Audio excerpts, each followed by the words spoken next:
Hi, I'm here today on the Business Spotlight interview with Nick Condon of MCS-TECH. Hi Nick, just over to you, Nick. I mean, what do you do and for how long have you been doing it? MCS-TECH is, we provide billing solutions to hospitals. It allows hospitals, mainly large private hospitals, to bring their complete billing cycle in-house.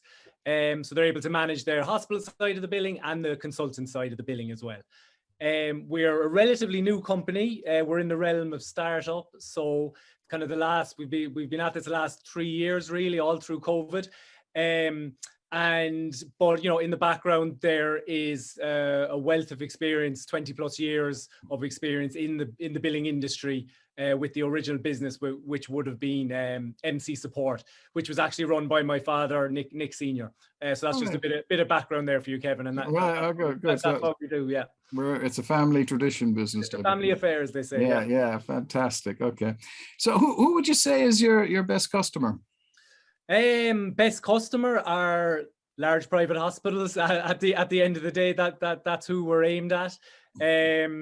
Just the system that we've built and the kind of unique solution that we have developed. It fits best with the larger hospitals who have obviously a large volume of claims, a large revenue. You know, long revenue cycles and long debtor days with the insurance companies that they want to improve on. Okay. So kind of bigger volume is where we fit, but certainly we have applications as well for smaller healthcare organizations, medical centers. We're currently developing an e-admission product at the moment, which ties in nicely to the billing solution. So yeah, they're our customers. Certainly, and our best customers. Good. And are they all in Ireland, or are they international, or what? Yeah, based in Ireland. Based in Ireland at the moment. We're certainly branching out towards the UK at the moment, okay. Especially with our e-admission product. Obviously in the UK, it's a different scenario with health insurance and billing, but certainly when it comes to admitting patients, they do a lot of that there as well. And globally as well, there's a huge global application and, you know, need for that product. So yeah, very much based in Ireland at the moment, but with international aspirations. That's right. You got nine in the UK to start anyway. That's great. Exactly. So, were there any business changes you had considered? I mean, you started up almost in the middle of COVID. Were there any business changes you had considered that COVID made necessary or a necessity, or how did that influence, I suppose, your startup from it, or whatever? I suppose the obvious ones really that everyone faced, the working from home, the remote aspect to it. You know, we had to obviously pivot and adapt to, you know, doing demos on Zoom. We couldn't rely on the face-to-face, you know, personal approach. It was very much, it was all over Zoom. So yeah, look, we had to build our skill set and strategy around that type of approach. You know, as a startup, it's all pitching. You need to be in front of the customer. So yeah, we had to learn how to do that quickly over Zoom and other channels. I mean, when it came to the product itself, you know, not really, to be honest. Nothing really changed about the product. Certainly, again, the e-admission solution that we have and that we've developed through the course of COVID, there was a nice, I suppose, aspect to that it allows hospitals to check patients in before they ever arrive at the hospital. So that allows for less face-to-face, you know, potential for transmission in busy, you know, admissions offices. Okay. So, you know, that was an element that came out of it, definitely. But yeah, I mean, a lot of most of the same challenges that everyone else had, really. Absolutely. And, you know, of all the actions you've taken because of the pandemic, you know, what are some that will remain part of your business going forward, do you think?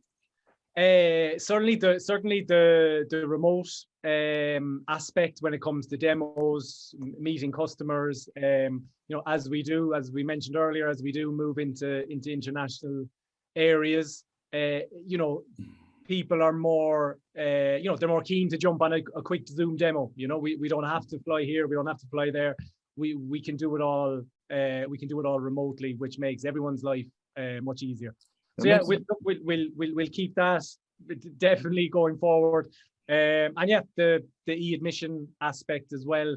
There's obviously a huge benefit for hospitals in that, as they're not stuffing a load of patients into one big office. It's right. Yeah, good. Yeah. And it's I was talking to another business owner as well, and what I hadn't realized, which was obvious when he told me, there's also now an ISO standard for sustainability, so that we're not flying all over the place or jumping in our car charging off down the road. So this whole sustainability thing has the advantage on it as well. Yeah, exactly. And even for employees and business owners, it allows you to have a bit more work-life balance as well. There is that. Yeah. No, there's certainly the flexibility is great. And I don't think anyone loves an hour commute in the traffic or even. No. And there's not, if you're, I suppose if you're working from home, there's not that sense of guilt anymore that you should be in the office or you should be there. It's okay to do it from home. Yeah, it's a big mindset change. Now, our model was always to do that or work from an office, but it's really come good as a result of this. That's one of the, I suppose, silver linings in a fairly dark cloud. What's your biggest learning since you've been as a business owner? Biggest learning, that is a good question. There's certainly not just one. Probably, being able to delegate is certainly one of them.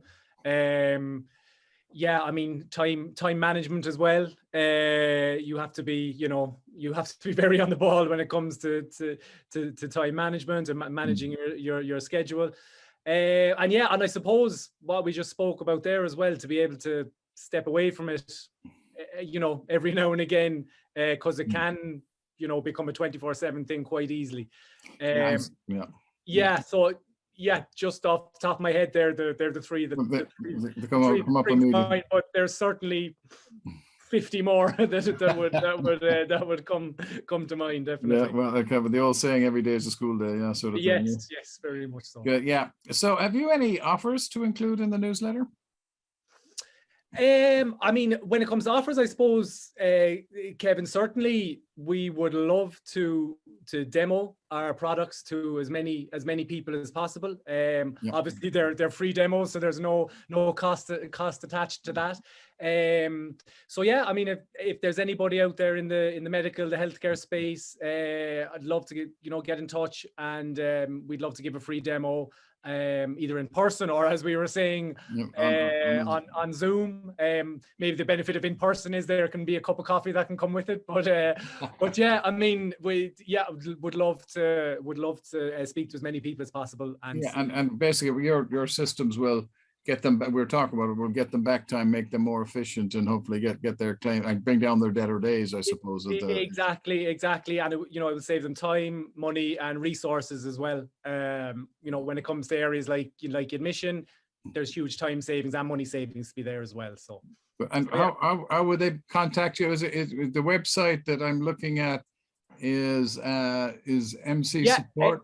Yeah, exactly. mcsupport.ie. My contact details are on there. Yeah, just drop me an email, and that's the best. Or else LinkedIn as well. You find me on LinkedIn, Nick Condon, MCS-TECH. Just drop me a message there anytime, and that's the way to can make contact. Fantastic. Yeah.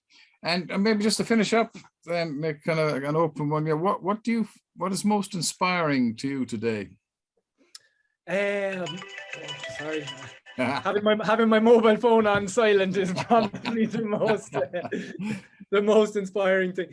I suppose I'm a big tech head. I suppose the digital transformation around processes is something that really inspires me. The likes of moving away from paper-based solutions. Really being able to make a difference in organizational processes through using smart tech. That inspires me, that keeps me going, being able to make a difference in legacy processes by implementing new technology. That's where it's at, I think. Well, Nick, listen, it's been great chatting to you today, and thanks again for getting involved, and we'll be talking again. Take care. Great. Thanks, Kevin. Take care.